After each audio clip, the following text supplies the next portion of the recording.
जी सच्चा लीडर संघर्ष से पैदा होता है। जी जितने भी विरासत वाले लीडर हैं आप उनका देख लीजिए, उन्होंने कोई समाज के लिए ऐसा काम नहीं किया कि समाज उनके साथ जुड़ सके। जी आज समाज को चौराहे पे लाके पटक दिया गया है। अब समाज को तय करना है कि उन्हें विरासत वाला लीडर चाहिए या समाज के लिए संघर्ष करने वाला, आंदोलन करने वाला लीडर चाहिए।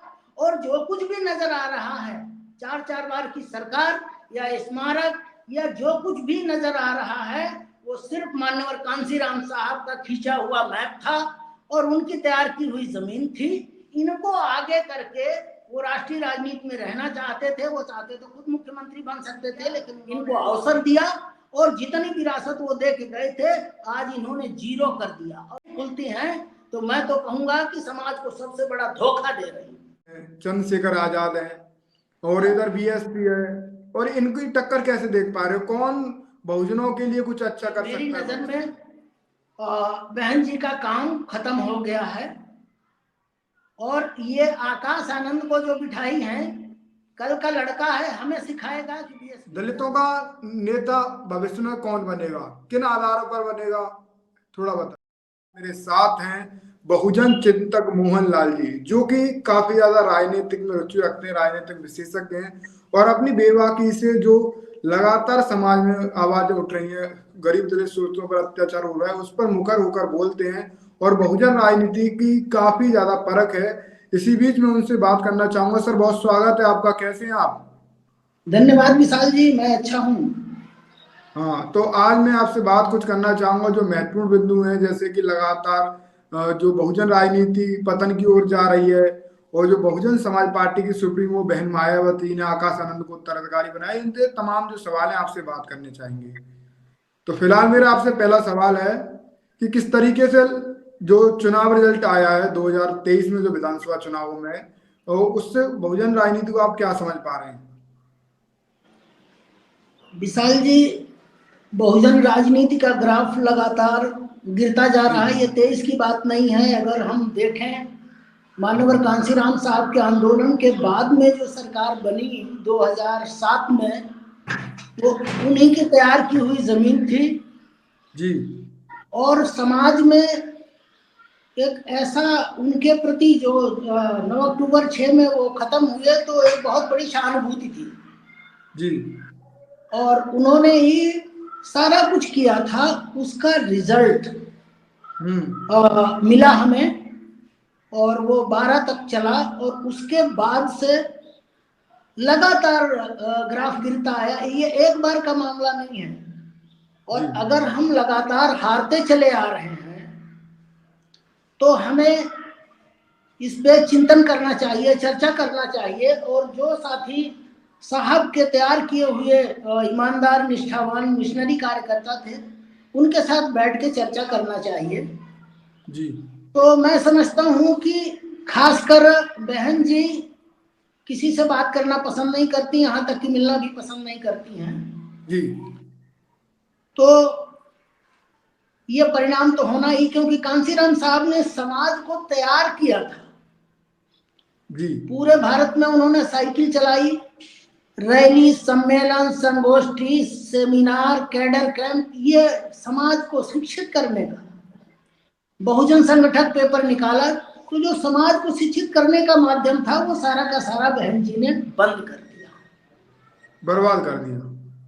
और जो साहब के द्वारा पूरे देश में लाखों कार्यकर्ता निर्माण किए गए थे, एक एक करके सबको उन्होंने बाहर का रास्ता दिखा दिया। जी जो नए लोग आए उनके पास जानकारी नहीं थी और वो अपने निजी स्वार्थ के लिए आए और जी उन्होंने कोई जमीन पे काम नहीं किया।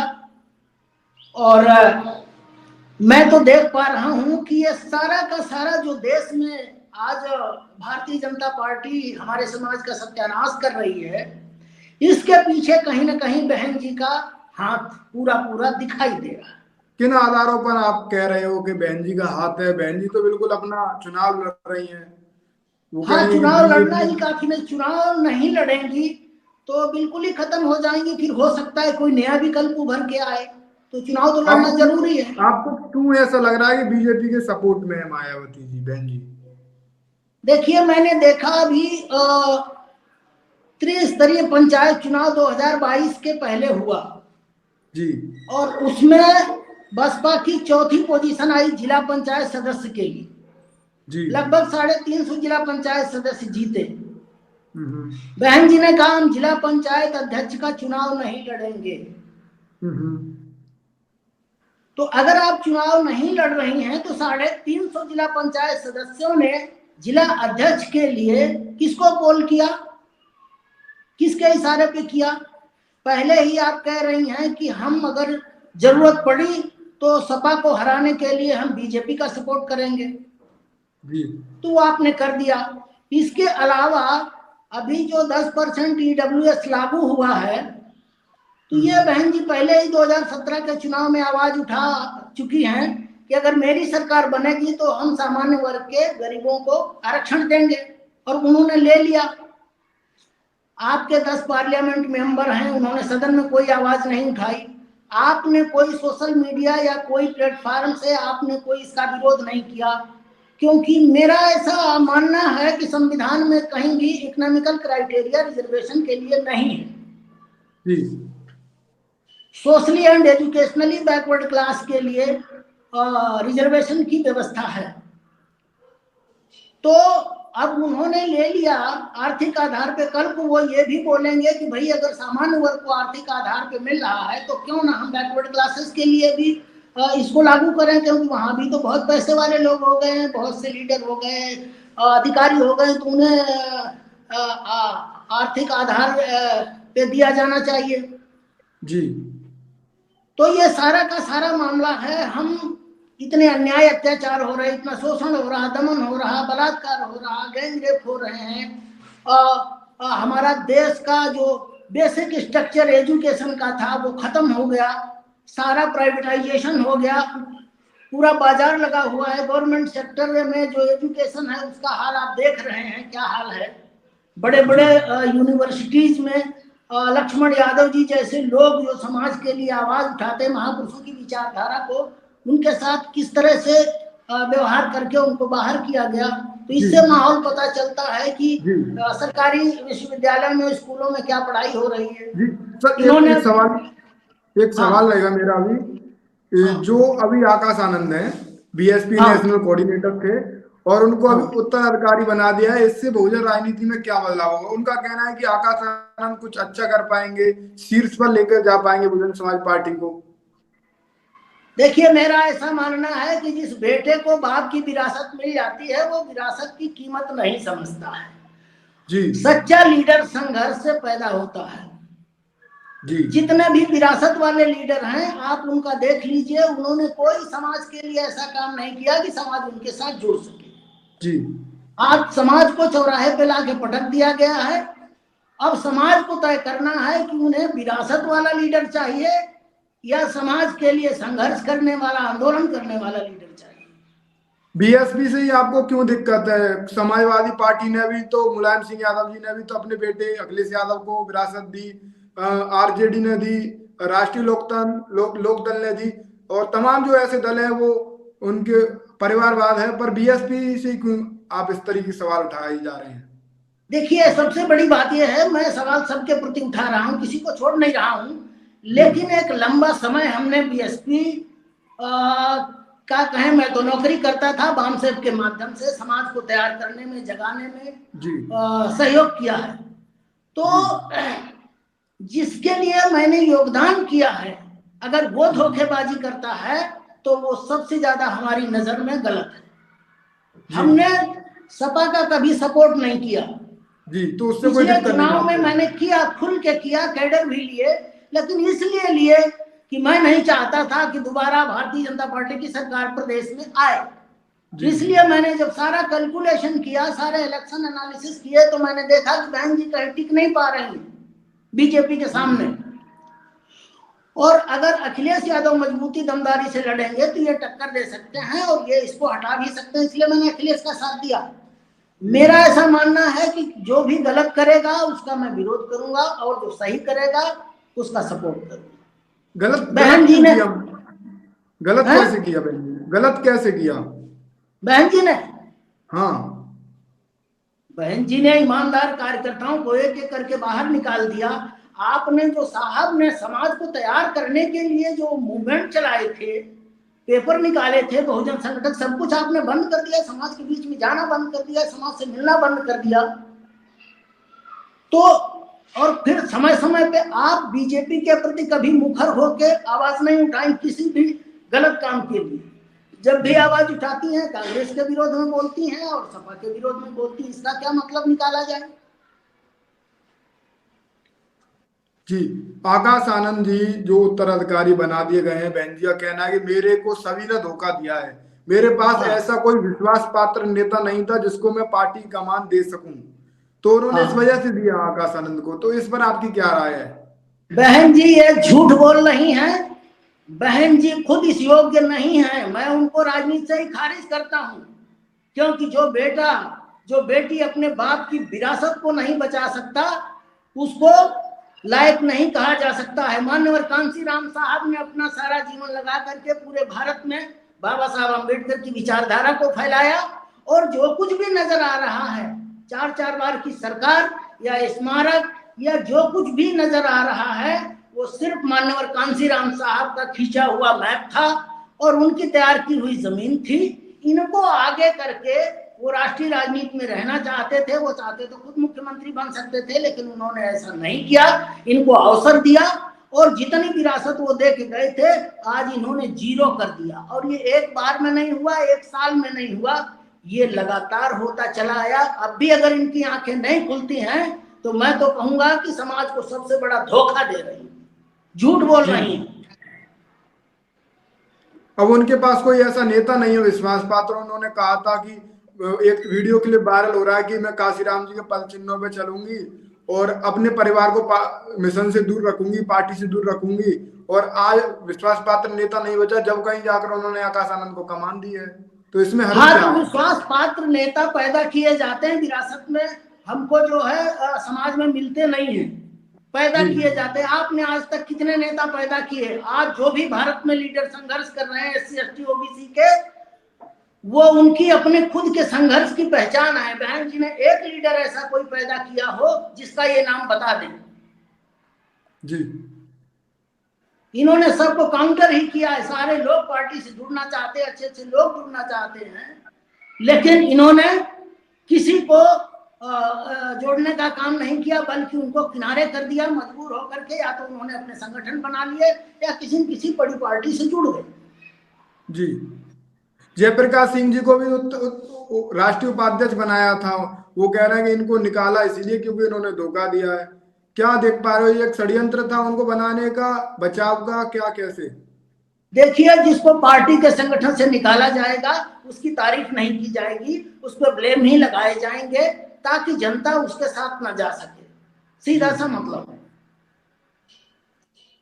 है। आपको सब आपकी पार्टी में धोखेबाज अगर हैं तो सबसे बड़ी धोखेबाज तो आप हैं कि आपने जो है सारा मूवमेंट मिशन को कुचल के रख दिया। आप अम्बेडकरवादी कहते हैं, अम्बेडकरवाद के सर पे अगर ब्राह्मणवाद बैठेगा और वो सलाहकार होगा तो ये अम्बेडकरवाद के नाम पे सबसे बड़ा धोखा है। जी उनका कहना है कि उत्तर प्रदेश को लखनऊ बनाने वाली बहन जी हैं, और उन्होंने जो कर दिखाया कोई नेता नहीं कर सकता, कोई सोच भी नहीं सकता। बहुजन इतिहास को जगा दिया। लखनऊ, नोएडा, गौतम बुद्ध नगर, ये सब बहुजन महापुरुषों में तब्दील कर दिए। ऐसा है, उनको बताने के लिए यही कुछ बचा है। आज वो क्या कर रही हैं? जब पूरा देश बिक रहा, शिक्षा समाप्त हो गई, चिकित्सा समाप्त हो गई, गवर्नमेंट जॉब समाप्त हो गए, अन्याय अत्याचार जारी है, आज क्या कर रही हैं? आज कौन सा मूवमेंट चला रही हैं? और वो जिसको गिना रही हैं उसमें इनका कुछ भी नहीं है। वो मान्यवर कांशीराम साहब और करोड़ों कार्यकर्ताओं का संघर्ष था, आंदोलन था, उनका मार्ग दिखाया हुआ था कांशीराम साहब का। उनके जाते ही इन्होंने सारा खेल खत्म कर दिया। काशीराम साहब प्लान बता के गए बहन जी को, क्या ऐसे बहुजन साम्राज्य को खड़ा करना है, उन पद चिन्हों पे चली, क्या हुआ? पद चिन्हों पे यही तो चली कि कांशीराम साहब ने अपने मूवमेंट में, अपनी विरासत में कहीं अपने परिवार को सामने नहीं लाया, और इन्होंने केवल अपने परिवार के लिए किया। अथाह जो भ्रष्टाचार इन्होंने किया, आज इनके भाई भतीजे, इनकी भाभियां करोड़ों की मालिक हैं, और हमारे जी ईमानदार गरीब कार्यकर्ता तड़पते रहे, उनके पास रोटी नहीं है, उनका कोई सम्मान नहीं है। तो ऐसे नहीं मूवमेंट चलता है। आपने अच्छा। आप उल्टा उल्टा किया। आपने, मान्यवर साहब ने अपने परिवार को त्यागा, शादी नहीं की है, नौकरी छोड़े, आजीवन संघर्ष करते रहे, और आपने कोई संघर्ष ही नहीं किया। आपसे अच्छे लाखों कार्यकर्ता थे जो गांव गांव जाकर के, नगर नगर, देश देश, प्रदेश प्रदेश काम करते थे, तो आपने सबको खत्म कर दिया, जी और आप भी कुछ नहीं कर रही हैं। आपको क्या लगता है, क्या जो बहन जी ने जो फैसला लिया है, क्या बहन जी के पास कोई ऐसा जो नेता है जो लगातार 40-40 वर्ष से संघर्ष कर रहे हैं? आपको कितना साल हुआ बीएसपी में? मैंने 84 में वाम से ज्वाइन किया था, जी, जब से 24 आप होने संघर्ष, वाला है, 40 साल हो गया। क्या लगता है आपको उन नेताओं का अपमान नहीं है जिनने 84 में जब पार्टी का गठन हुआ तब से वाम से जुड़े और बीएसपी को मजबूत करते रहे, उनका अपमान हुआ है क्या इस बार मायावती के फैसले से? बहन जी किसी का सम्मान नहीं करती, वो एक तानाशाह की तरह काम करती हैं। और बाबा साहब आम्बेडकर ने आगाह करते हुए इस बात को कहा था कि व्यक्ति पूजा अंततः पतन और तानाशाही की तरफ ले जाती है। जिन लोगों ने फायदा उठाया, उन लोगों ने पूजा की, अंधभक्त बने, और बहन जी तानाशाह बनी। उसका कारण है पतन। इसी वजह से पतन हुआ। अच्छा, ये एक बात बताइए कि ये जो चुनाव परिणाम आए, अभी आजाद समाज पार्टी भी चर्चा में है, चंद्रशेखर आजाद है, और इधर बीएसपी है, और इनकी टक्कर कैसे देख पा रहे हो? कौन बहुजनों के लिए कुछ अच्छा कर सकता है भविष्य में? देखिए, चंद्रशेखर जी ने बहुत ही कम समय में जो काम किया है समाज के लिए। चंद्रशेखर जी कोई सांसद नहीं है, विधायक नहीं है, मंत्री नहीं है, इसलिए वो समाज का डेवलपमेंट नहीं कर सकते। लेकिन सोशल प्रोटेक्शन के लिए उन्होंने अपने जान की बाजी लगा करके पूरे देश में जहाँ कहीं भी हमारे समाज के ऊपर, बहन बेटियों के ऊपर अपराध होता है, वो जाते हैं, और मैं समझता हूँ निस्वार्थ भाव से जाते हैं, संघर्ष करते हैं। जी इन्होंने जाति धर्म क्षेत्र नहीं देखा, पूरे देश में समाज के लिए काम कर रहे हैं। कुछ सुधार की जरूरत है, क्योंकि अभी हमारे पास क्राउड है, कैडर नहीं है, और हम लोग लगे हुए हैं कि अपने समाज को कैडर दे करके उसको भी काम पे लगाया जाए, और जितनी जल्दी हो सके कुछ ताकत दी जाए, जिससे हमारी जो सड़क पे आवाज उठ रही है वो संसद में भी उठनी चाहिए। जी इस चंद्रशेखर काम में आजाद हम जी, लोग लगे हुए जी जी चंद्रशेखर आजाद जी की पार्टी अभी चुनाव लड़ी, लगभग उनका 2 राज्यों में ही चुनाव रहा, और 3 राज्य थे वो छोड़ दिए, उनमें उन्होंने एंट्री नहीं की। तो आपको क्या लगता है बीएसपी का रिजल्ट उन राज्यों में किस वजह से खराब रहा? और राजस्थान प्रदेश में वो कह रहे हैं कि चंद्रशेखर आजाद की वजह से हम हार गए, तो ये कहाँ तक उनकी बातें सही हैं? जब चंद्रशेखर जी थे नहीं समाज में, जब चंद्रशेखर जी की पार्टी नहीं थी, जब चंद्रशेखर जी चुनाव नहीं लड़ रहे थे, तब कौन सी सरकार बना ली है? 2012 के बाद। 12 के बाद में, 12, 14, 17, 19, 22, चलो 22 में लड़ा, कोई बात नहीं, कुछ वोट कटा होगा, बहुत ज्यादा नहीं। तो इन्होंने कौन सा परफॉर्म किया? उत्तर प्रदेश जैसा प्रदेश, जिसको साहब ने टारगेट किया था, केंद्र बिंदु बनाया था, और उसके रिजल्ट भी साहब ने दिए। 4 बार सरकार बनी, जैसे भी बनी हो, उनके दांव पेच से बनी हो या जनता के सपोर्ट से भी बनी हो। 2007 में पूर्ण बहुमत की सरकार बनी, 206 विधायक जीते, और आज मैं मानता हूं कि उत्तर प्रदेश जैसे इतने बड़े प्रदेश में जहां इतना बड़ा मूवमेंट चला हो, वहां 0 है। एक जो बलिया से उमाशंकर सिंह जीता है, वो उसका अपना बैकग्राउंड है, उसका अपना काम है, वो निर्दलीय भी जीत सकता है। अच्छा, इसलिए इस बार जो चुनाव है, विधानसभा चुनाव हुआ है राजस्थान में, किस पार्टी के वोट काटे? लगातार आरोप लगाते जाते थे चंद्रशेखर आजाद ने पार्टी के वोट काटे, चंद्रशेखर आजाद की पार्टी लगभग 2 सीटों पर 2 नंबर पर रही, कई सीटों पर 3 नंबर पर रही। कुछ ऐसी पार्टियां हैं जो आंकड़े के हिसाब से अगर हम बात करें तो बीएसपी से कुछ ज्यादा वोट हासिल कर पाई है, पर फिर भी ये आरोप क्यों लग रहा है उन पर? आप क्या समझ रहे हो इससे? देखिए, अभी जब तक समाज तैयार नहीं होता है किसी के फेवर में, तब तक जी वोट का डिवीजन होता है और हमारे ही वोट का डिवीजन होता है। जी तो इसके लिए बड़े पैमाने पे काम करने की जरूरत है, ताकि लोग सही और गलत को डिफाइन कर सकें, सही का सपोर्ट कर सकें और रिजल्ट दे सकें। ऐसा अभी नहीं हो पाया। जी। आपकी नजर में कौन सही कौन गलत है? आप क्या समझ पा रहे हैं? इतनी बड़ी राजनीति आपने की है, 84 से बीएसपी से जुड़े हैं। देखिए, मेरी नजर में बहन जी का काम खत्म हो गया है, और ये आकाश आनंद को जो बिठाई है, कल का लड़का है, हमें सिखाएगा कि बीएसपी क्या है। हाँ? अमेरिका से और पढ़कर आए हैं वो, हाँ, अमेरिका से पढ़कर आए हैं, कुछ अच्छा हाँ करेंगे भाई है, आपके लिए। अमेरिका से पढ़ के आए हैं। तो अमेरिका में जातिवाद नहीं है, छुआछूत नहीं है, गैंगरेप नहीं होते हैं, हाँ, ये जिंदा नहीं जलाए जाते हैं, यहाँ सब कुछ होता है।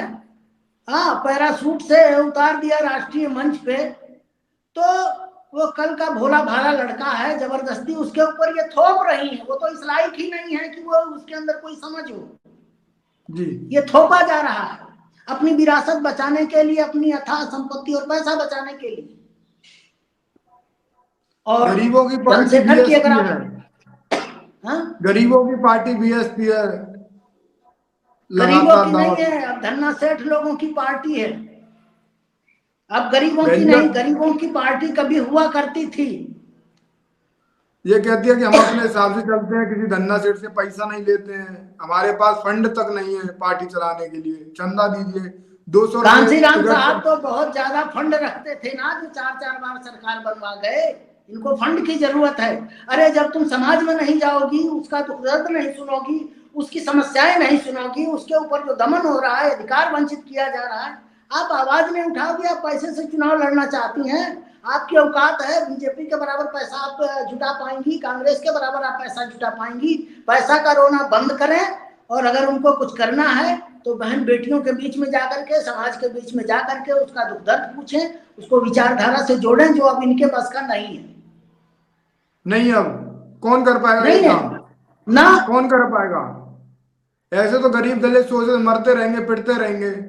ऐसा कोई योद्धा आपके बीच में दिख रहा है आपको? आकाश आनंद अभी आए हैं, कोई ऐसा है? भाई इस समय तो एक ही नाम हमें नहीं, पूरे देश को दिख रहा है, वो चंद्रशेखर आजाद जी का है।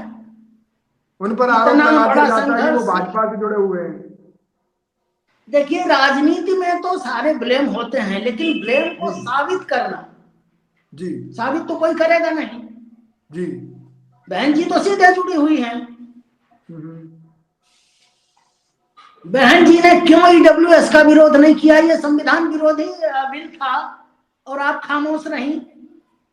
और समानों के पक्ष में जो है ये बिल हुआ, हमारे समाज के विरोध में हुआ, तो आप तो सबसे बड़ा जो है समर्थन कर रही हैं। चंद्रशेखर आजाद आपको किस वजह से लग रहे हैं कि वो कुछ अच्छा कर सकते हैं? अभी ऐसी बड़ी बड़ी पार्टियां हैं, 39 39 साल पुरानी, 45 45 साल पुरानी, 70 70 साल पुरानी, उनके सामने कैसे टिक पाएंगे? देखिए, ये समाज टिकाएगा, वो पार्टियां कुछ नहीं।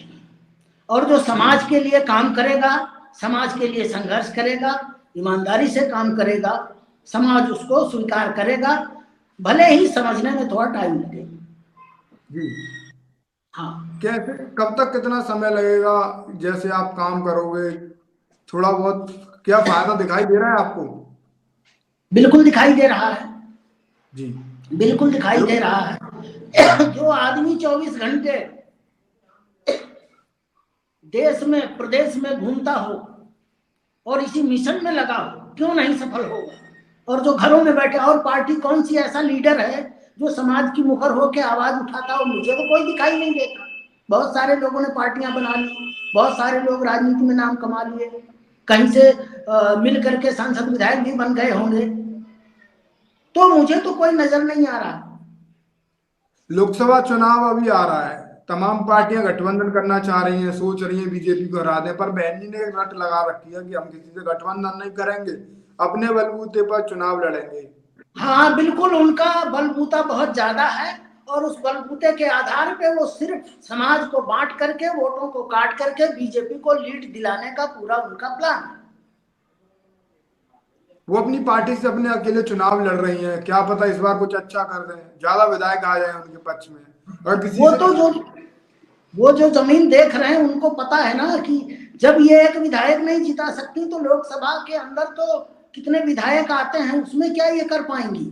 और ये लड़ लें, जो 10 सांसद अखिलेश यादव के समर्थन से जीते थे, जीरो हो जाएंगे। उनका कहना है कि अखिलेश यादव का वोट हमें ट्रांसफर नहीं हुआ, हमारा वोट उनको ट्रांसफर हुआ है। आप सही जी। एनालिसिस करिए, बहन जी का 0 सीट थी, अखिलेश यादव के 5 तब भी थे, 5 बाद में भी हुए। ये 0 से 10 पे आ गई और वो 5 पे 5 ही रहे। इसका मतलब ये है कि इनका वोट ट्रांसफर नहीं हुआ सपा को, और सपा का वोट ट्रांसफर होकर के इनको इतनी बड़ी जो है कामयाबी दिलाई। तो ये झूठ बोल रही है, इस विषय में बिल्कुल ही सही नहीं। तो इतना झूठ, इतना जो आप समझ पा रहे हो, मैं आपके हिसाब से समझ पा रहा हूँ, तो ये क्यों बोला जा रहा है? आखिर क्यों अकेले चुनाव लड़ने का प्लान बनाया जा रहा है? आखिर इसके पीछे की वजह क्या आप समझ पा रहे हो? ये अपनी विरासत को बचाए रखने के लिए जो इन्होंने कमाई है उसको बचाने के लिए सिर्फ अब ये राजनीति में रहेंगी। समाज अगर इनसे समझ रहा है कि उद्धार हो जाएगा, तो समाज का जब सत्यानाश हो रहा और आवाज नहीं उठा रही है, तो आगे भी इनसे किसी भी तरह की कोई उम्मीद नहीं है। आज भी लगभग उनका कहना है कि बहुजन समाज पार्टी पार्टी नहीं, एक मिशन है और इस मिशन को बचाना है। अभी हाल ही में उन्होंने ट्वीट किया था जब चुनाव रिजल्ट आया था कि इन चुनाव रिजल्ट से घबराना नहीं है और बीएसपी बाबा साहब के मिशन को बचाना है, अपनी पार्टी के साथ फिर से खड़ा होना है, संघर्ष करना है। वो बाबा उनका साहब का मिशन है। मिशन पहले वो पढ़ें, पहले पढ़ें ठीक ढंग से। जो है जो कुछ बोलना होता है मंच पे तो लिख के ले जाती है। आज उनकी तो उम्र हो गई है। ये समाज को सब गुमराह करने वाली बातें हैं ताकि समाज न वो करे। बुद्धिजीवी वर्ग आज इनके पास कोई भी नहीं नजर आता है, सिर्फ वही स्वार्थी लोग, चाटुकार लोग हैं, पदलोलुप लोग हैं। बाकी एक भी ऐसा त्याग और समर्पण करके समाज के लिए काम नहीं कर रहा है। उसी का कारण है कि पतन हो गया। जी। चंद्रशेखर आजाद जी की राजनीति का भविष्य क्या देख पा रहे हैं फिर? मैं बेहतर देख पा रहा हूँ। किन आधारों थोड़ा पर सा आप ये मेहनत बात करने कह की रहे हैं? जरूरत है, थोड़ा सा मेहनत करने की जरूरत है। आपको क्यों लग रहा है कि उनका भविष्य बेहतर है?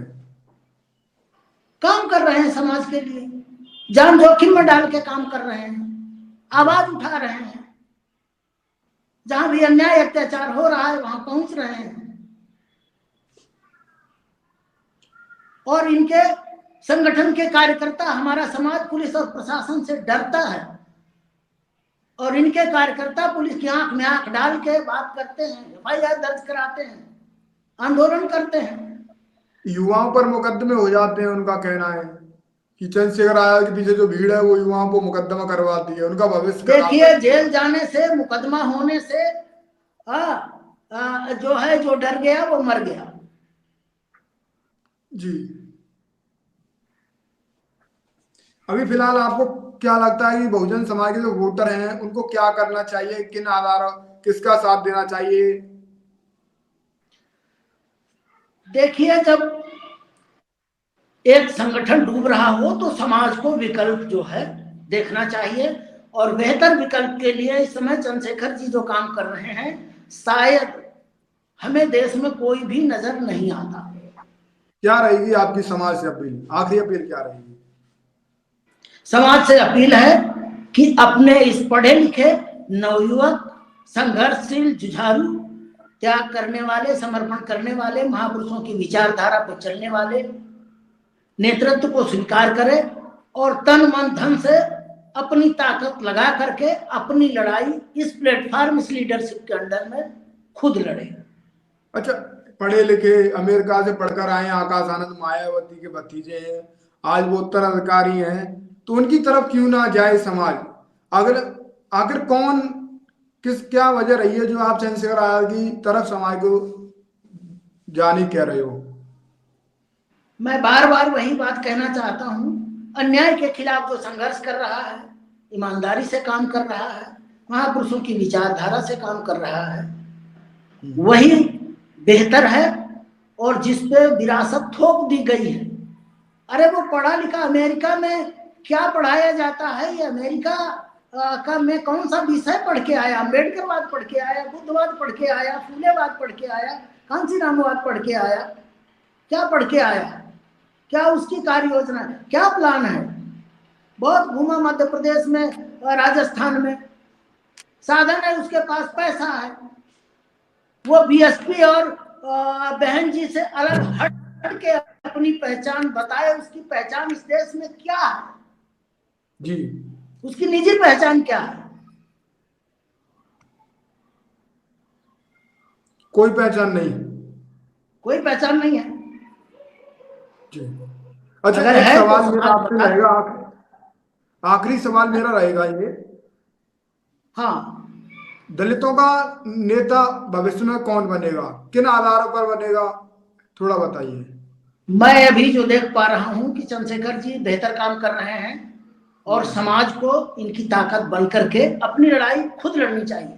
मेरा ऐसा मानना है कि कोई भी लीडर समाज की तब तक सही लड़ाई नहीं लड़ सकता जब तक समाज उसकी ताकत बन के उसके साथ न खड़ा हो। जी, अभी समाज सस्पेंस में बहुत बड़ा वर्ग है कि हम किधर जाएं, तो निर्णय तो उसको लेना पड़ेगा। हर लीडर की, हर पार्टी की, संगठन की समीक्षा करनी पड़ेगी और सही निर्णय लेना पड़ेगा, तभी जो है एक ताकत बनेगी और बच पाएगा। अच्छा, फिर भी आपको कितना प्रतिशत समाज बीएसपी और एएसपी में अगर देखा जाए, आकाश आनंद युवा है, चंद्रशेखर आजाद युवा है, तो किसकी तरफ दिखाई दे रहा है? एक आंकड़ा लगाया जाए, आप अपने हिसाब से लगाइए। देखिए, मैं तो देख पा रहा हूं कि समाज का जो बुद्धिजीवी वर्ग है वो बहन जी को खारिज कर चुका है, और जब बहन जी को खारिज कर चुका है तो इसको कैसे स्वीकार करेगा? लेकिन चंद्रशेखर जी को उसने स्वीकार किया है। जहां भी आप चर्चा करेंगे, निश्चय ही एक पहचान बनी है देश में, और वो पहचान विरासत में नहीं मिली। लीडर वही सच्चा है जो संघर्ष करके अपनी पहचान बनाए, उसी पे विश्वास किया जा सकता है। विरासत वाला कभी सफल नहीं होगा। जी जी। तो फिलहाल आज की चर्चा मोहन लाल जी के साथ रही। फिलहाल मोहन लाल जी, आपकी कोई और अपील समाज से? मैं समाज से निवेदन करना चाहूंगा कि जो हालात देश में पैदा हो गए हैं, लड़ाई समाज को ही लड़नी होगी। कोई भी लड़ाई बगैर प्लेटफॉर्म और बगैर नेतृत्व के समाज नहीं लड़ सकता। इसलिए उसको चंद्रशेखर जी के रूप में एक बेहतर विकल्प मिला है, एक बेहतर प्लेटफॉर्म मिला है। जो कमियां हैं उनको भी समाज दूर करे और ईमानदारी से काम करके अपनी ताकत का निर्माण करे। जो आज लड़ाई सड़क पे हो रही है, वो लड़ाई संसद में होनी चाहिए। इसके लिए हमारा समाज से अनुरोध है। जी, तो आज मेरे साथ बहुजन चिंतक मोहन लाल जी मौजूद है। काफी ज्यादा राजनीति से जुड़े हुए हैं, काफी ज्यादा राजनीति विशेषज्ञ हैं, और राजनीति किस ओर करवट लेगी ये उनको काफी ज्यादा अच्छी तरीके से परख है, क्योंकि वाम से में जुड़े रहे हैं। सन 84 से काशीराम साहब की पार्टी बहुजन समाज पार्टी के साथ रहे हैं। अभी हाल में वर्तमान परिस्थितियों को देखते हुए चंद्रशेखर आजाद की तरफ इनका झुकाव मुझे दिखा है। फिलहाल ये अभी किसी पार्टी से नहीं जुड़े हैं, बहुजन चिंतक के तौर पर इनको देखा जाता है। और सर, बहुत स्वागत है आपका, धन्यवाद इतना समय देने के लिए। जय धन्यवाद। जय भीम। भीम।